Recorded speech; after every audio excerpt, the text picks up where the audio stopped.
encerrando hoje, né, o mês da família. Durante esses 3 domingos e os 2 sábados também, nós estivemos aqui tratando sobre relações da família. Às quintas-feiras estivemos aqui também orando pelas famílias. E hoje nós vamos encerrar essa trilogia da Escritura, Criação, Queda e Redenção. E hoje vamos tratar da redenção. Na criação, o pastor Daniel falou sobre como Deus criou, como Deus fez a unidade, a união entre homem e mulher. E isso foi muito bom. E isso é muito bom. Na semana passada nós falamos aqui sobre como o pecado desmonta, destrói a relação familiar. E o pecado ele não atinge apenas aquele que de alguma forma cometeu o erro, mas ele atinge todos que estão ao seu redor. É o que nós chamamos de consequência social do pecado, ou uma relação mais ampla do pecado. Nós entendemos que o pecado não nos atinge apenas a nós de maneira particular, mas aquilo que nós fazemos tem consequências também sobre os demais, nossos filhos, nossos cônjuges, nossa família em geral. Então, o pecado vem para destruir essas relações. E hoje, meus irmãos, nós vamos tratar sobre a redenção. E quando a gente fala de redenção, nós estamos falando de não uma pequena reforma, não um band-aid em uma fratura. Nós não estamos falando aqui de colocar apenas um pequeno ponto numa estrutura que já está destruída. Não é pintar uma casa que está desmoronando.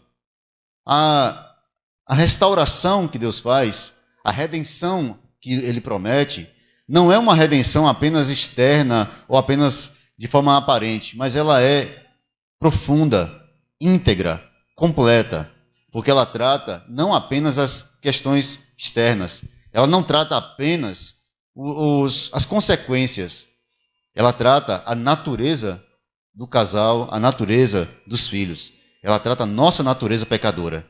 A redenção trata daquilo que nós temos maior prejuízo e maior complicação, que é a nossa velha natureza, tentando dizer o que devemos fazer nas nossas relações. Nessa noite eu quero lhe chamar a atenção para o texto que está em Gênesis. Na verdade, o mesmo texto que nós lemos aqui a semana passada, só que nós vamos ampliar esse texto. Vamos ler do versículos 8 até o 24. Essa versão que eu vou ler é a século 21. Então, vocês vão notar um pouco de diferença aí no texto, mas não se preocupe, viu? É o mesmo texto, é a Bíblia também. Tá?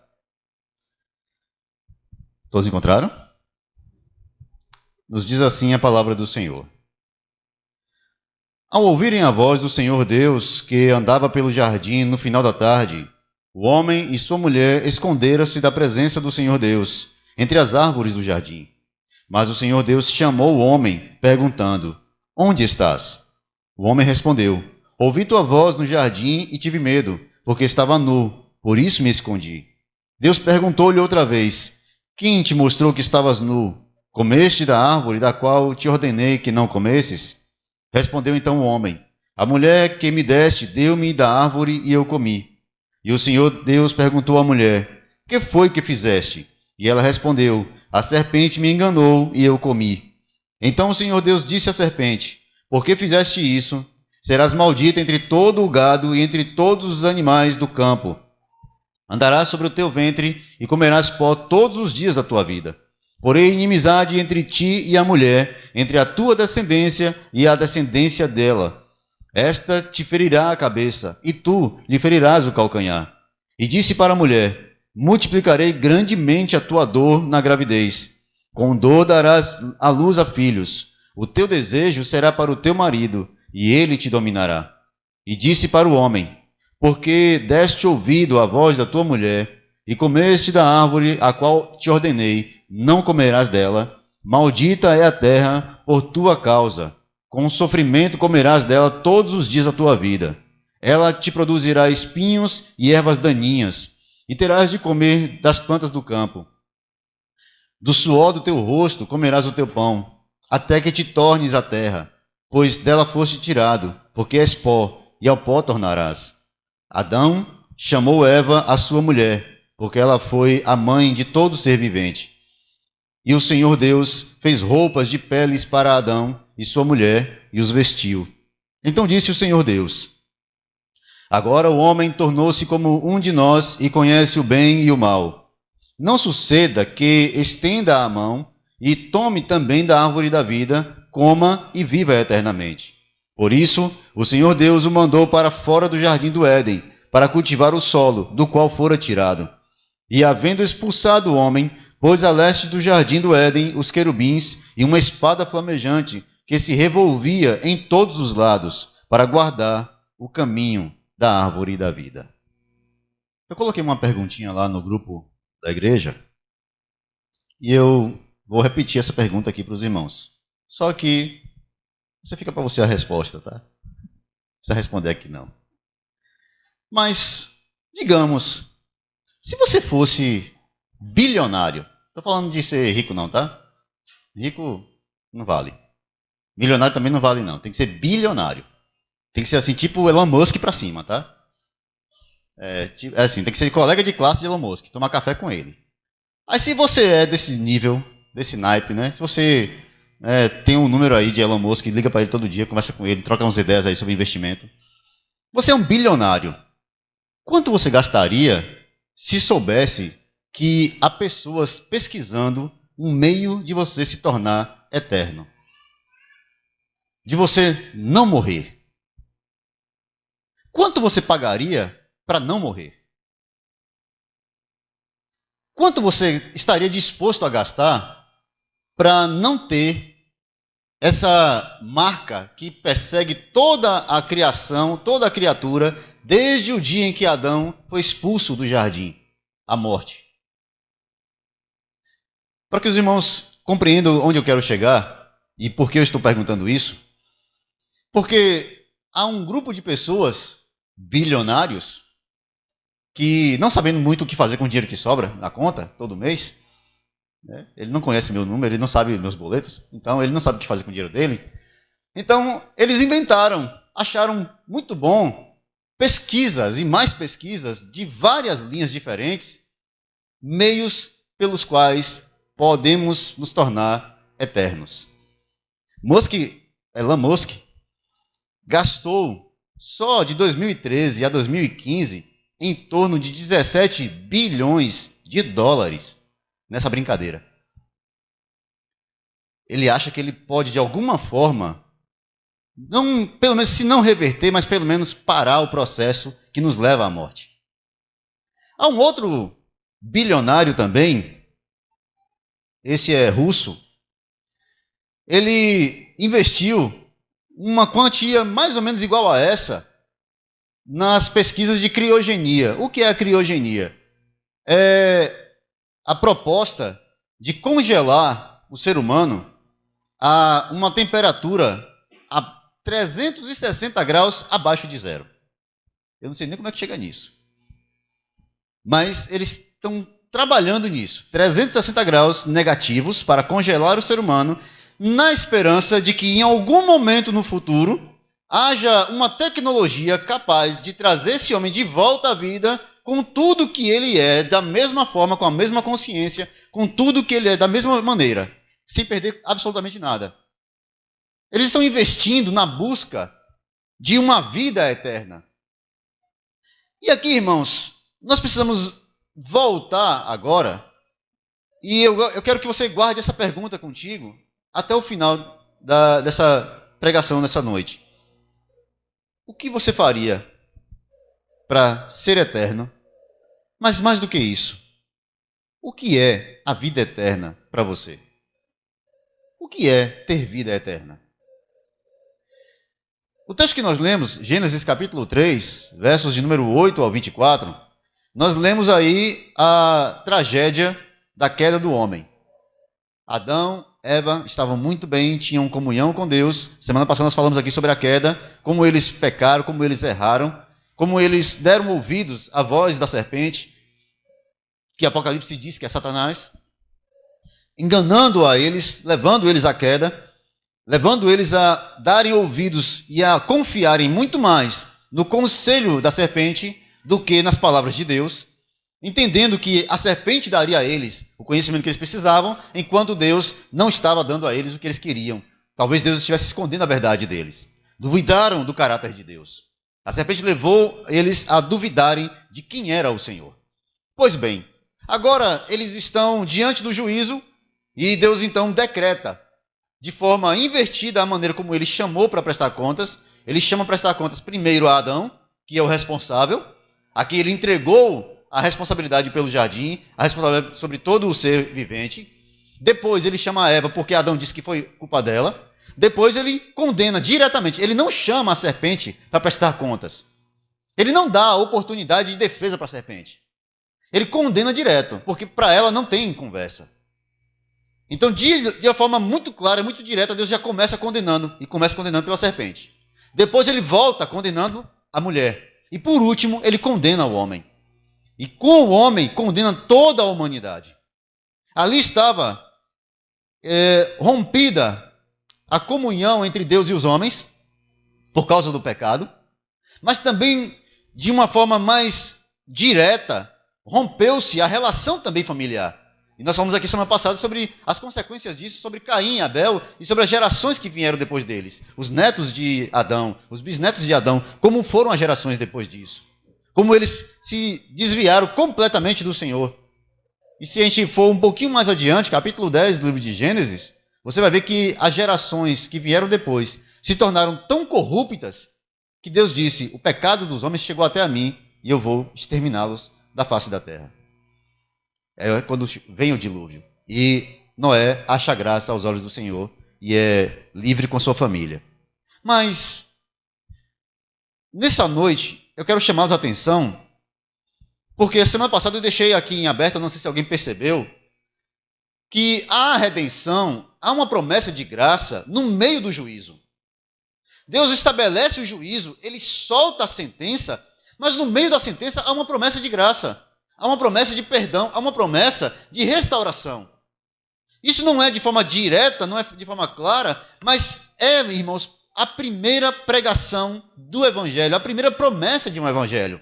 Evangelho são boas novas. As boas novas dizem respeito a perdão, a graça, a misericórdia. E Deus faz isso já no juízo, no primeiro juízo. Vou chamá-los a atenção para os versos 14 a seguir.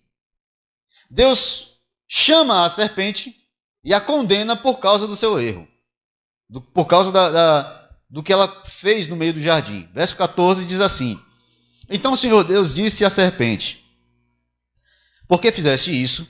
Maldita serás tu entre todos os animais domésticos e dentre todos os animais do campo. Sobre o teu ventre andarás e pó comerás todos os dias da tua vida. Bom, essa é a condenação da serpente. Tá, eu sei. Você vai perguntar: e a serpente andava antes? A serpente tinha perna? Bom, para responder isso, tem a irmã Maristela, a irmã Gislane e a irmã Jamile na classe das crianças aqui na terceira noite. Aí você chega lá e vai para a classe das crianças, que essa pergunta aí é a pergunta inicial, tá bom? Para quem lê Gênesis. Não vou responder isso. Mas, seguindo aqui, após a condenação sobre a serpente, o Senhor solta uma complementação dessa sentença. Verso 15. Porém, inimizade entre ti, ele está falando com a serpente, e a mulher, e entre a tua descendência e a sua descendência. Esta, ou seja, a mulher, te ferirá, ou melhor, a descendência da mulher te ferirá a cabeça, e tu lhe ferirás o calcanhar. Pela primeira vez, Deus estabelece e diz que o pecado que agora gerou condenação para o homem, para a mulher e para toda a criação, por causa da queda do homem, vai receber uma remissão, uma redenção. Haverá uma redenção, haverá uma restauração, haverá um momento em que serão retornados, trazidos de volta. Como será feito isso? Como se fará isso? Meus irmãos, preste atenção. Deus primeiro diz que ele colocará inimizade entre o homem, ou melhor, entre a mulher e a serpente. Ele não está falando aqui da cobra. Eu sei que a maioria das mulheres, né, as normais, tem medo de serpentes, de cobras, de coisas que rastejam. Né? Mas aqui não está falando do animal. Observe, porque a inimizade entre a serpente e a mulher é uma inimizade perpétua. Ele não está dizendo aqui de uma inimizade ali, naquele instante, ou de um momento apenas, ou de uma inimizade terrena. Ele está falando de uma inimizade perpétua. Colocarei inimizade entre ti e a mulher, entre a sua descendência, ou seja, daqueles que virão depois de você e o seu descendente. Como explicar descendência de Satanás? Como explicar quem é a descendência de Satanás? Porque Deus está dizendo que a descendência da mulher será inimiga da descendência de Satanás. Onde é que isso nós vamos perceber isso de forma melhor? Que inimizade é essa? Apocalipse capítulo 12, há um texto que nós já expomos aqui nos domingos passados, alguns domingos atrás, quando nós estávamos ainda na série de sermões sobre Apocalipse. A gente vai retomar, né, a partir da semana que vem. O capítulo 12 apresenta a mulher e o dragão. E embora haja muitas tentativas de interpretação para esse texto, o mais claro é que essa mulher represente a descendência. Essa descendência que está aqui em Gênesis e que ela perpassa por Maria, perpassa por Israel, que é chamado de esposa do Senhor no Antigo Testamento, e perpassa também pela igreja, que é a noiva de Cristo no Novo Testamento. Então, essa mulher aqui, ela representa, essa descendência em capítulo 12, é a descendência que Deus levanta ao longo da história. A descendência dele, a descendência daqueles que serão chamados, os santos. Isso nós vamos ver, inclusive, no próprio capítulo 12, quando fala que o dragão, tendo sido derrotado 3 vezes, perdeu para Cristo, perdeu para Deus e perdeu para a igreja, ele se levanta e vai contra a descendência dessa mulher, que é a igreja do Senhor, que são santos. O próprio texto de Apocalipse diz isso. Então, essa descendência aqui não pode ser de um momento. Quando o apóstolo Paulo, escrevendo aos Gálatas, ele trata sobre a descendência de Abraão, que receberia as bênçãos do Senhor. Ele diz, olha, Abraão não pode estar falando, Deus não pode ter prometido para Abraão que nele serão benditas todas as famílias da terra, baseada no descendente dele. Não pode ser Isaac, porque Isaac morreu. Não pode ser apenas Israel, porque Israel falhou na sua missão continuamente. Então, quem é a descendência? E aí, Paulo vai fazer uma observação que é brilhante. Deus não fala com Abraão sobre a sua descendência, ele fala com Abraão sobre o seu descendente. Da mesma forma que ele promete ao rei Davi que levantaria um rei que se assentaria para sempre em seu lugar. Ele não está falando de um povo, ele está falando de um homem, de um descendente. Da mesma forma, o Senhor aqui está falando de um descendente da mulher. Um que viria para esmagar a cabeça da serpente. Um que viria para restaurar, para resgatar, para trazer a redenção, não só ao homem, mas a toda a criação. Essa redenção, Paulo fala aos Gálatas, capítulo 3, verso 16, da seguinte forma. Ora, Abraão e a seu descendente foram feitas as promessas. Não diz aos descendentes, como falando de muitos, mas um só, a teu descendente, que é Cristo. Em Gênesis, capítulo 3, verso 15, pela primeira vez, Deus está falando sobre o Redentor. Pela primeira vez, é prometido que viria um que nos salvaria dos nossos pecados. E é assim que Jesus é anunciado pelos anjos, lá em Lucas, capítulo 3, quando o anjo anuncia a Maria que ela daria à luz a um filho, e daria o nome dele de Jesus, porque ele salvará o seu povo dos seus pecados. Já ali está mostrando que essa redenção, ela não apenas começou no Éden, mas ela perpassou toda a história, ela continuou durante toda a história e Deus vai mantendo durante toda a história. Essa redenção que alcança não só os nossos irmãos no passado, os pais, os patriarcas, os profetas, mas eles passando e sendo alcançados pela mesma graça, vão sendo alcançados também agora, e até o dia em que Cristo vier, continuando debaixo da mesma graça. Ora, mas e o que isso tem a ver com família, casamento, menino rebelde? O que isso tem a ver com relações familiares distorcidas, quebradas? Amados, talvez o problema ou melhor, a perspectiva, a maneira como nós olhamos para o problema, mude ou tire a gente do foco e daquilo que a Escritura aponta. Gênesis aponta, irmãos, para o princípio do erro. Gênesis aponta para o problema na sua essência. Qual é o problema do homem? Qual é o grande problema do ser humano? De onde vêm as guerras? De onde vêm os problemas? De onde vêm as dores? O que é que acontece com o ser humano que ele se tornou tão mau? Como pode alguém criado à imagem e semelhança de Deus ser tão baixo, tão cruel, tão corrupto? Como pode isso acontecer? Onde está o problema? É social? É apenas uma questão de educação? É apenas uma questão de orientação? Onde é que podemos ver a semente desse problema? A semente do problema, irmãos, não está fora, está dentro. A solução não está dentro, está fora. Deixa eu explicar isso aqui. O problema do homem é porque a partir do momento que ele pecou e o pecado entrou no mundo, esse pecado se tornou como um câncer arraigado às nossas células. Está no nosso DNA. Somos pecadores.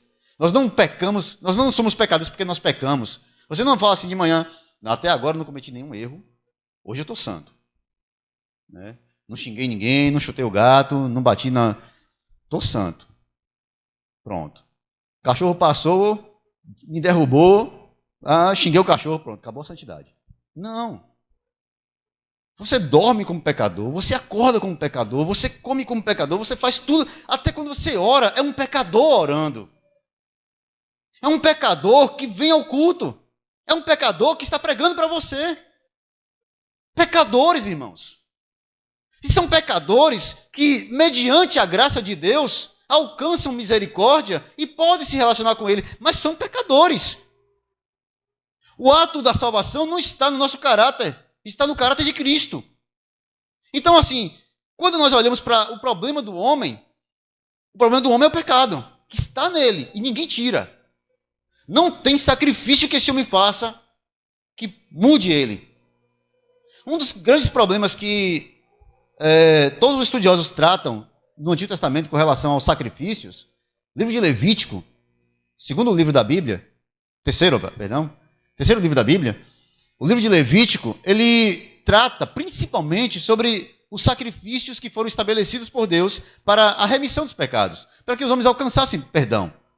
Ali há sacrifício de animais, ali há sacrifício de alimentos, ali há uma série de ofertas que devem ser feitas. E é interessante que a primeira delas, a que encabeça a lista, é o holocausto. O holocausto, muita gente aqui ouve a palavra holocausto com relação àquele grande massacre que aconteceu com os judeus. Então a gente lembra disso como sendo o holocausto. Mas holocausto, a palavra original, significa destruição, queima absoluta. Consumição. Consumição, tá certa a palavra? Depois o professor de português me corrige aí, tá? Que é totalmente consumido, que é totalmente destruído, que não sobra nada, que é totalmente devorado pelo fogo. O holocausto era a oferta principal porque ela era dada ao Senhor por causa dos pecados dos homens. Então, o problema era, havia o holocausto, havia as ofertas, tudo isso por causa da gravidade dos pecados dos homens. Mas qual era o defeito disso tudo? É que não muda a natureza humana. Fazer sacrifícios não muda a natureza humana. Tratar o homem não muda a natureza do homem. Há necessidade de algo além disso. Há necessidade de algo mais profundo que isso. Porque Provérbios aponta para o coração do homem não como uma fonte de soluções e de respostas, mas como uma fonte de todo o pecado, de toda idolatria, de todo o erro, de toda a maldade, de toda a prostituição, de todo homicídio. E é Jesus que fala isso. Provérbios diz isso. Jesus também diz a mesma coisa. É do coração do homem que vem essas coisas. Um pastor, teólogo e um dos reformadores dizia: o coração do homem é uma fábrica de ídolos. Ele não estava falando aqui de imagens, não. Ele estava falando aqui do próprio homem que se coloca como algo além dele mesmo. Do homem que acha que ele não é tão mal assim. Então, o problema do homem é interior. Mas a solução para esse problema não está nele. Onde está a solução do problema? Está fora dele. Está em outro. Está no lugar mais alto. E Deus sabe disso. E é por isso que ele providencia uma redenção para o homem. Ele não espera que o homem se transforme em um ser diferente. Ele providencia que ele mesmo assuma o lugar. Porque não há homem no mundo, não há um sequer. O profeta diz isso. Deus, olhando dos céus à terra, não viu um justo sequer. Não há ninguém. Todos se tornaram inúteis. Não havia ninguém capaz de assumir os pecados, porque todos pecaram e estão debaixo da ira de Deus. Então, a promessa aqui é que haveria uma inimizade entre aquele que levou os homens à queda e um descendente, que no meio dos caídos, ele nasceria. Ele se levantaria do meio daqueles que estão mortos. Ele surgiria no meio daqueles que estão destruídos pelo pecado. Nasceria como homem, sujeito a todas as coisas que os homens estão sujeitos. Seria colocado entre os homens, mas ele seria absolutamente diferente, porque ele seria gerado de forma completamente diferente. Deus invade a história, entra na história para nos trazer redenção, para nos livrar das nossas culpas e nossos pecados, para nos tratar, irmãos, completamente. Onde está o problema do homem? O problema do homem é o pecado. O problema do homem é que ele tem uma dificuldade muito grande em olhar para a santidade de Deus e se sentir à vontade com ela.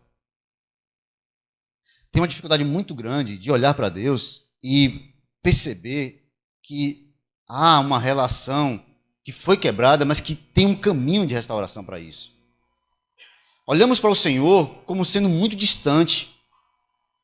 Aprendemos que Deus está muito longe, muito além. Alguns entendem, inclusive, que Deus nem sequer olha para a humanidade. Há um grupo de pensadores que entendem que Deus criou o mundo, deixou o mundo funcionando aí, pronto, está feito, se vira aí, eu vou ali. Deus criou o mundo, entregou aos homens e partiu. Ele não tem nada a ver com isso, ele não se intromete em nada, ele não vem falar em nada, ele não toca em nada, ele não tem nenhuma responsabilidade sobre esses seres humanos. Como se ele não tivesse nenhum tipo de amor por sua criação. Só que não é isso que nós vemos em Gênesis. Toda a criação perfeita. Então Deus traz uma promessa de redenção que se levantará do próprio ser pecador. Da semente da mulher levantarei um que esmagará a cabeça da serpente. Essa é a promessa. Mas essa promessa vai além. Porque talvez alguns entendam que o que Deus está fazendo aqui é uma promessa futura, mas que sobre Adão e Eva não houve nenhum tipo de misericórdia. Sobre esta casa caiu completamente a desgraça e agora eles estão perdidos. Não há nada, Deus os abandonou às suas próprias paixões, largou eles de mão. Mas quero que você leia com calma, junto comigo, os versículos a seguir. Então disse o Senhor Deus, versículo de número 22. Agora o homem tornou-se como um de nós e conhece o bem e o mal. Não suceda que estenda a mão e tome também da árvore da vida, coma e viva eternamente. Lembra da pergunta que eu fiz no início? Por que Deus tirou o casal do jardim para não comerem a maçã? Para não comerem o fruto, para não lançarem mão da árvore da vida. Por que o casal não podia viver eternamente? O que impedia que eles tivessem vida eterna? Note que Deus começa a sentença dizendo, porque agora eles são como um de nós, conhecendo o bem e o mal. Deus conhece o bem e o mal. Agora o homem também conheceria o bem e o mal. Qual é a diferença? A diferença está no caráter. Deus não pode ser tentado pelo mal, e a ninguém tenta. Ele não pode ser seduzido pelo mal. Ele não tem nenhum tipo de inclinação ao mal. Deus conhece o mal, Deus conhece o pecado, não como esse pensamento que é um pensamento positivista, empirista, que nós trouxemos conosco, de que só é possível conhecer se você experimentar. Só é possível conhecer se você tiver uma experiência com aquela coisa. Não é bem assim, não. Conhecimento não é determinado pela experiência ou pelo contato direto com determinadas coisas, não. O conhecimento não exige um tipo de experiência pessoal para se ter noção, para se ter conhecimento, para se ter entendimento sobre isso. Esse pensamento é principalmente empirista e vem do positivismo, que diz que todas as coisas que você tenta provar que está, que existe, todo o processo precisa ser tratado e aprovado mediante um método no qual você vai estabelecendo as categorias. Então você vai categorizando e você vai dizendo como é que ele funciona. Aí então você passa a entendê-lo. Não. Deus conhece o mal. E sabe por que ele conhece o mal? Porque ele é absolutamente onisciente. Não há coisa alguma escondida aos olhos do Senhor. Não há nada escondido dos olhos de Deus. Não há coisa alguma que ele não conheça, não entenda, não perceba de forma absoluta e completa. Mas ele não pode ser tentado pelo mal. Ele não pode ser tocado pelo mal. Só que Satanás disse para Eva que ela conheceria o bem e o mal. Ele não falou a consequência. Agora Deus diz, eles conhecem o bem e o mal, mas eles não têm um caráter que nós temos. O homem não é perfeito, santo, absolutamente puro. O homem caiu, o homem pecou. Esse homem não pode ser eterno. Esse homem não pode viver para sempre. Esse homem não pode permanecer sobre a terra pecador de maneira permanente. Irmãos, vamos fazer um pequeno exercício aqui de imaginação. Imagine aí, eu vou colocar os personagens já figurinha carimbada, né? Porque aí ninguém vai dizer assim, não, mas isso aí até é gente boa. Né? Mas eu duvido que alguém vai dizer assim, não, Hitler era gente boa. Não, né? Tem algum simpatizante aí? Fala aí que eu ligo para a polícia aqui agora. Neonazista? É. Se imagina um Hitler eterno. Um Hitler que não tenha qualquer medo de coisa alguma, porque ele sabe que ele não vai morrer.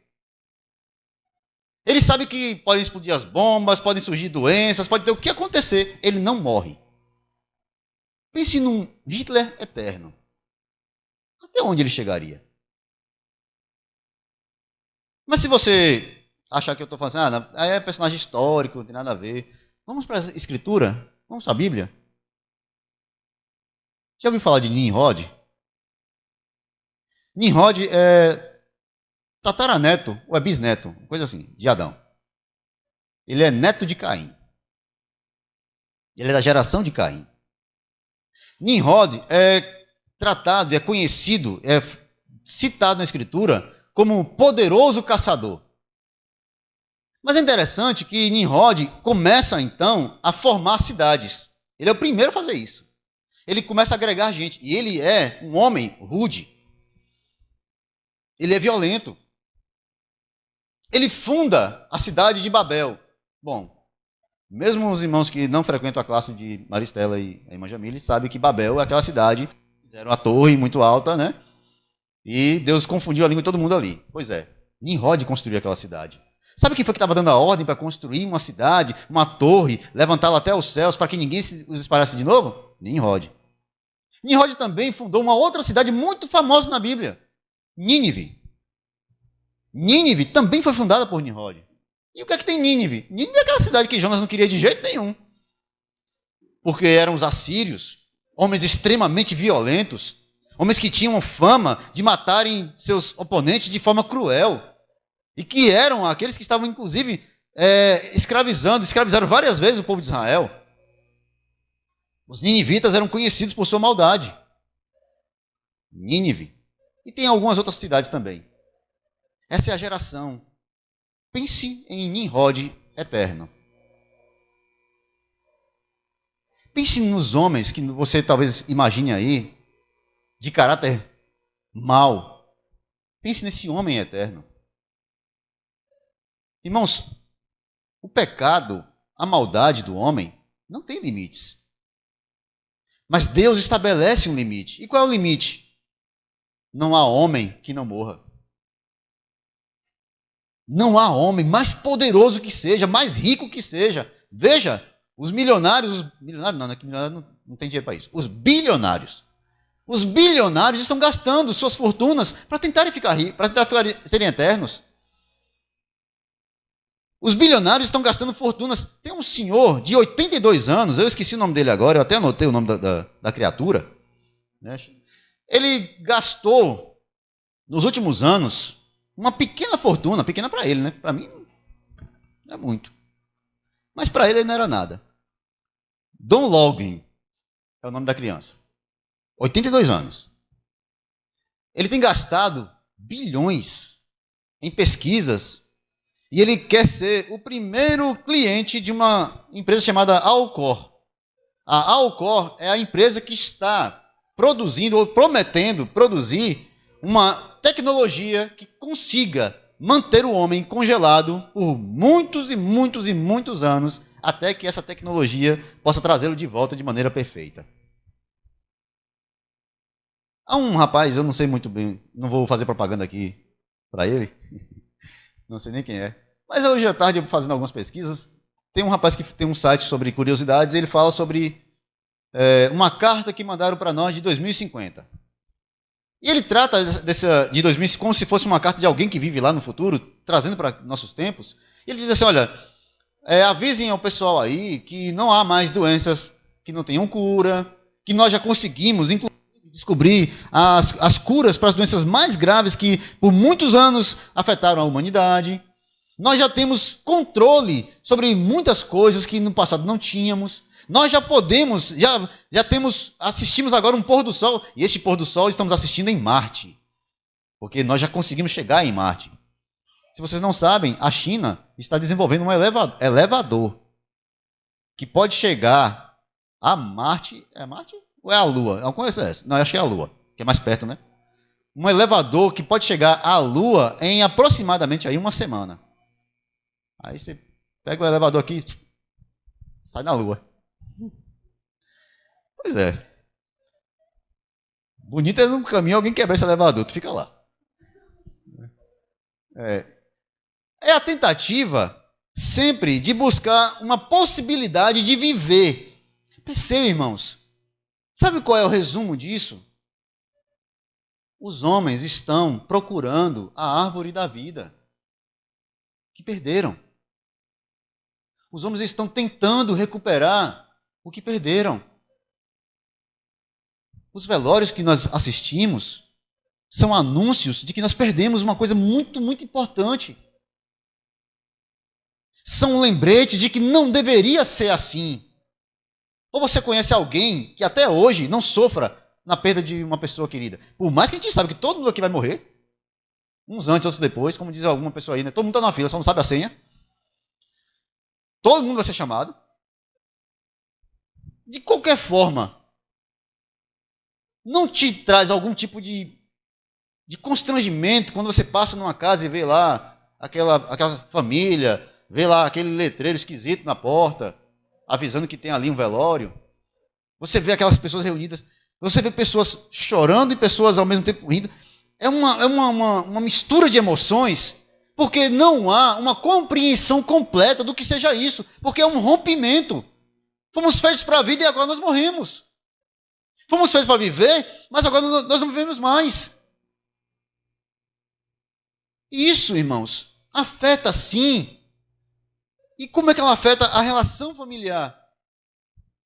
É porque, como pecadores que perderam a essência dessa vida, nós não olhamos para o outro da mesma forma. Nós herdamos a natureza de Adão. Nós herdamos a natureza de Eva. Mulheres, vocês têm a natureza de Eva. Homens, vocês têm, nós temos a natureza de Adão. Não negue isso, não, porque temos. De passar a culpa para outro, de não assumir a responsabilidade que é nossa,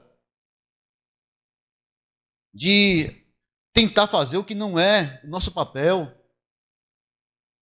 Nós temos essa natureza, mas pior do que isso, nós temos essa natureza de dar ouvidos à serpente que diz que as coisas que Deus preparou para nós não são tão boas assim. Estamos perdendo alguma coisa. Mas há uma promessa de redenção.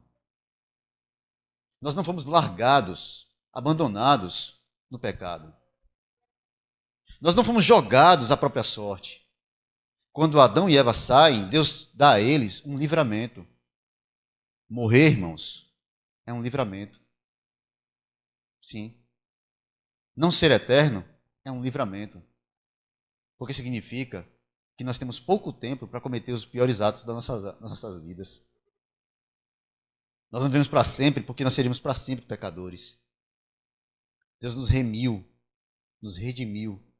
A morte chega a todos nós, mas não chega da mesma forma. Observe o verso seguinte. Por isso, o Senhor Deus o mandou para fora do jardim do Éden. Mandou quem? O casal.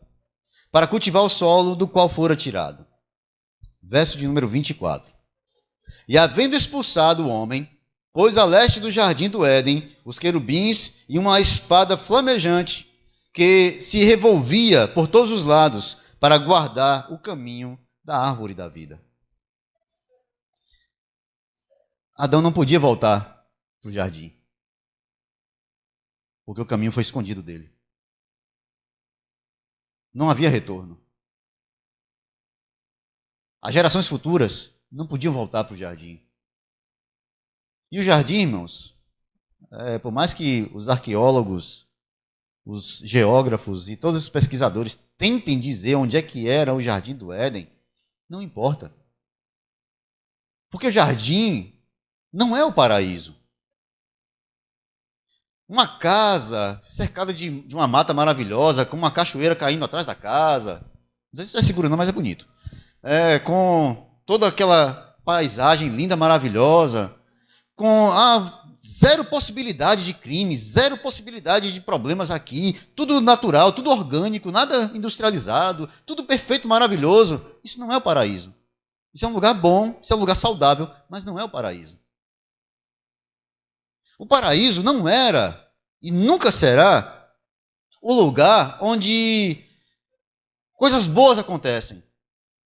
O paraíso não é o lugar onde nós nos alimentamos bem, dormimos bem, comemos bem, temos uma boa relação. Não. E eu quero te falar mais especificamente aqui, com relação às famílias. Não adianta você construir toda a estrutura familiar que você pode construir se Cristo não é a base dessa estrutura. Sabe por quê? Porque no fim, todos estão ali contaminados com essa mesma doença que vem de Adão e Eva. Somos contaminados com esse pecado desde lá. Mas tem uma vacina. Tem uma cura. Tem uma possibilidade. E agora não é uma volta, não. Porque o jardim não existe mais. Ele não está lá mais lá. A árvore da vida não está mais naquele lugar. Ela está em outro lugar. Que Apocalipse aponta para onde é que ela está. O jardim agora não é mais um jardim, agora é uma cidade. E quem habita lá? Ninguém ainda. É uma cidade preparada. O jardim fica no meio da cidade. A árvore está no meio desse jardim. As águas estão passando pelo lado dela. Eu não estou aqui tentando fazer você pensar num lugar maravilhoso, não, tá? Daqui a pouco você está pensando que eu estou aqui fazendo narração, tipo aquele cara da FM que fica de madrugada falando coisa bonita. Não é isso, não. Eu estou tentando lhe mostrar que nós não trabalhamos, nós não estamos tentando voltar para o jardim. Porque outro jardim entrou no meio dessa história. Outro jardim apareceu no meio dessa história. E não era nada bonito. E não tinha uma árvore da vida. E não tinha nenhum tipo de rio maravilhoso. Naquele jardim não havia uma vida. Naquele jardim foi o lugar da morte. Lá no Getsemane, no jardim do Getsemane, Jesus entregou-se para ser moído por nossos pecados. Adão falhou no jardim do Éden. Cristo venceu no Getsemane. Adão pecou no jardim do Éden. Cristo nos livrou de toda a culpa no Getsemane. Por que no Getsemane? Ah, não, mas foi na cruz, pastor. Sim. Mas é ali no Getsemane que ele diz: Pai, afasta de mim esse cálice. Todavia não se faça a minha vontade, mas a tua. É ali que ele soa. E Lucas diz que o seu suor se tornou em gotas de sangue. Tamanha era a opressão, o sentimento, a dor que ele sentia. No jardim, que era o lugar de espremer a oliva, para tirar o azeite, Cristo foi espremido, torturado, pela dor do que estava para acontecer. E não era a cruz. Jesus não tinha medo da morte. Jesus não tinha medo da cruz. O que estava para acontecer com ele era que a culpa que caiu sobre Adão, a maldição que veio sobre Adão, aquela serpente que picou ali no jardim do Éden aos dois e injetou o seu veneno neles, e esse veneno passou, foi inoculado neles e passou para todas as gerações futuras, que está correndo, que corre nas nossas veias até hoje. Esse veneno maldito que o próprio dragão injetou na humanidade, Cristo agora vai receber todo o peso dele, toda a carga dele. É sobre ele que cairá toda a culpa. Isso não é porque ele não queria jogar em cima dele, mas porque ele assume. Ele toma sobre si. Ele assume essa culpa. Para que nós não fôssemos condenados por nossos pecados. Antes que você diga assim, ora, eu não tenho nada a ver com isso porque eu não estava no Éden. Eu vou dizer aqui uma frase que não é minha, é de Josemar Bessa. Ok, você não estava no Éden, na culpa de Adão, mas você também não estava no Getsemane, sofrendo com Cristo. Você também não estava na cruz, morrendo com Ele.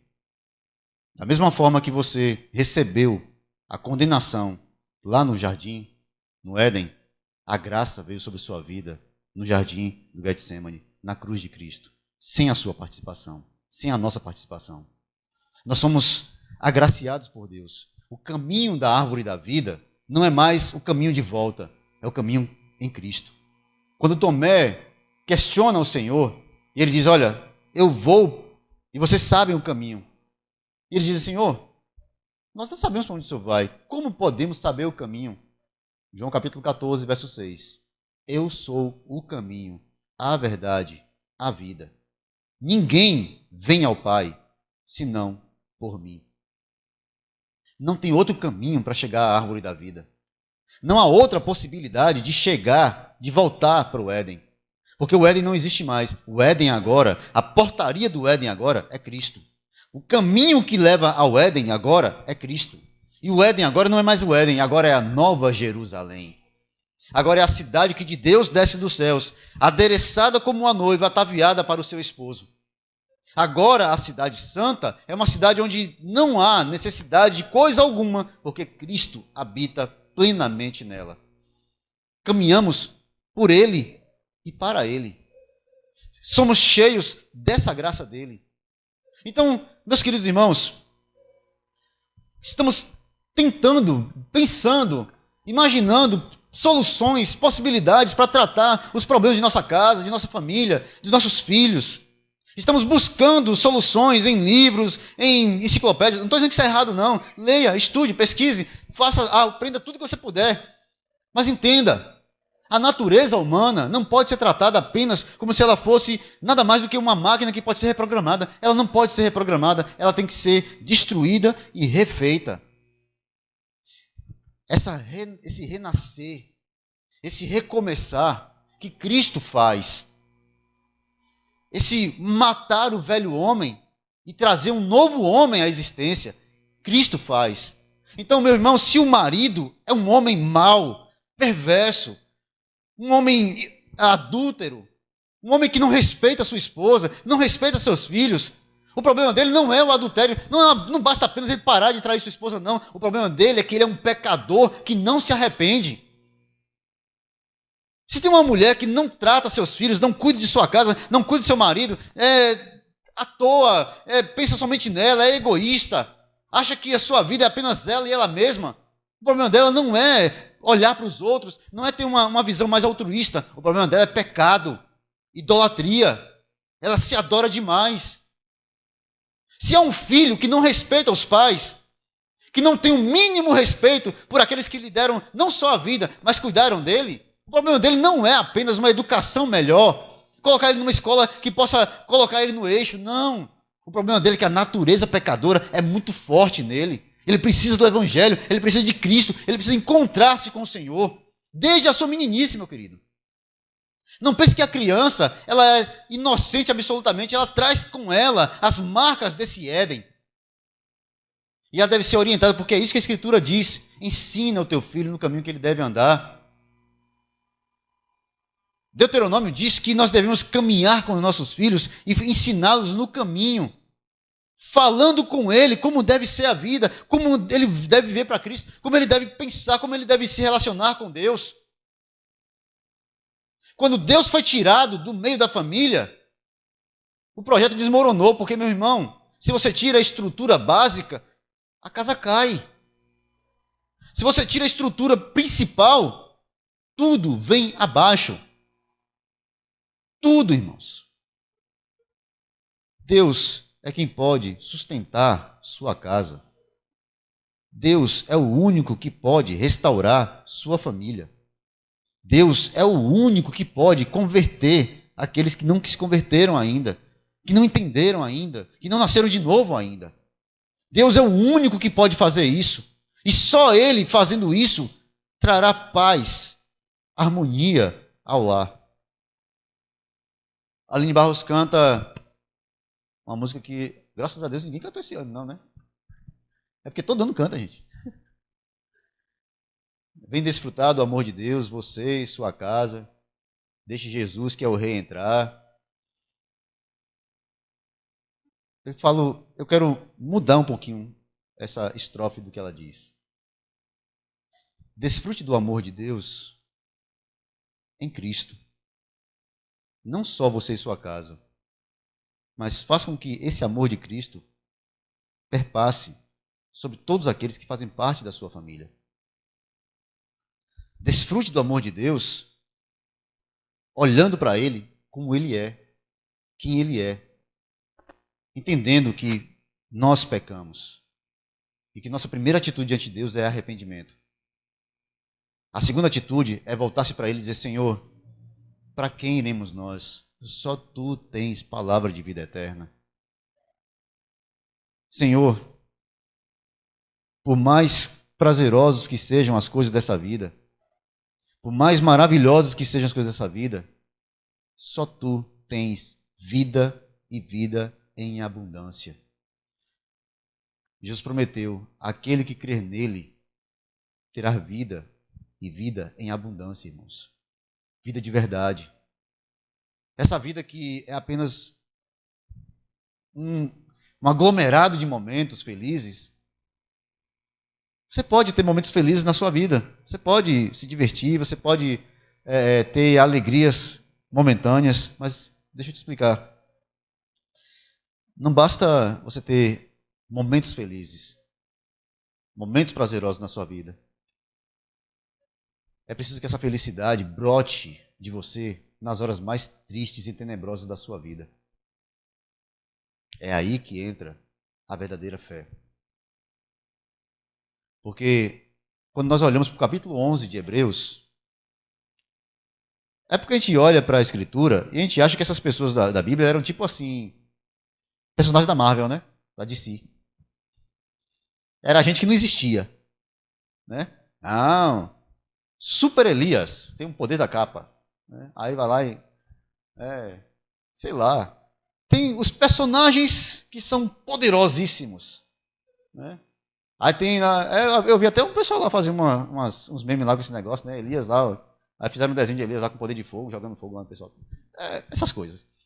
A gente acha que esses personagens bíblicos, eles são inventados de alguma forma. Ah, não é possível que esse homem seja isso tudo. Tiago escreve dizendo o seguinte: Elias era homem sujeito às mesmas paixões que nós. No entanto, ele orou e desceu fogo do céu.